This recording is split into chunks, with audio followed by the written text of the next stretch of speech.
పాపంలో బతుకుతున్నారు. ఈ లోకంలో ఉన్న జనులు పాపం చేసి దేవుడికి దూరం అయ్యారు. ఈ లోకంలో బైబిల్ ఏమని సెలవిస్తుంది అని అంటే, ఈ లోకంలో నీతిమంతుడు ఒక్కరు కూడా లేరు, అందరూ కూడా పాపం చేసి దేవుడి నుండి దూరం అయ్యారు అని చెప్పి వాక్యంలో రాయబడి ఉంది. ఈ లోకంలో ప్రతి మానవుడు కూడా పాపంతోనే పుడుతున్నాడు, పాపంలోనే పెరుగుతున్నాడు, పాపంలోనే జీవిస్తున్నాడు, పాపంలోనే పెరిగి పెద్దవాడు అవుతున్నాడు.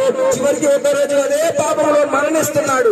ఆ యొక్క మరణం కారణంగా మనకు వచ్చింది ఏంటి అని అంటే, ఆ యొక్క పాపం కారణంగా ఈ లోకంలో మనకు మరణం వచ్చింది. పాపానికి వచ్చిన జీవితము మరణం అయితే, ఆ యొక్క మరణానికి వచ్చిన జీవితమే నరకము. ఈ లోకంలో మానవుడు చేసిన పాపానికి కారణంగా వారికి మరణం వచ్చింది. యేసుక్రీస్తు ఈ లోకంలో మానవులను సృష్టించినప్పుడు ఆయన మరణం లేకుండా సృష్టించాడు.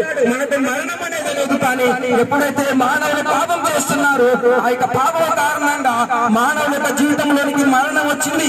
ఆ యొక్క భయంకరమైన మరణము ఎక్కడికి తీసుకెళ్తుంది అని అంటే, నరకానికి తీసుకెళ్తుంది. ఈ లోకంలో మరణించిన తర్వాత రెండు మార్గాలు ఉంటాయి. ఒకటి పరలోకము, రెండవది నరకము. ఆ యొక్క యేసుక్రీస్తు ఉంటాడు. ఆ యొక్క నరకంలో ముందుగా అగ్ని ఉంటుంది. ఆ యొక్క అగ్నిలో చీకటి ఉంటుంది.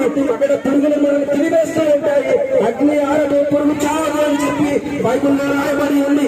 మనకంటే ముందు మరణించిన వారు, మీకంటే ముందు మరణించిన మీ కుటుంబ సభ్యులు, వారు ఎక్కడున్నారో మీకు ఏమైనా తెలుసా?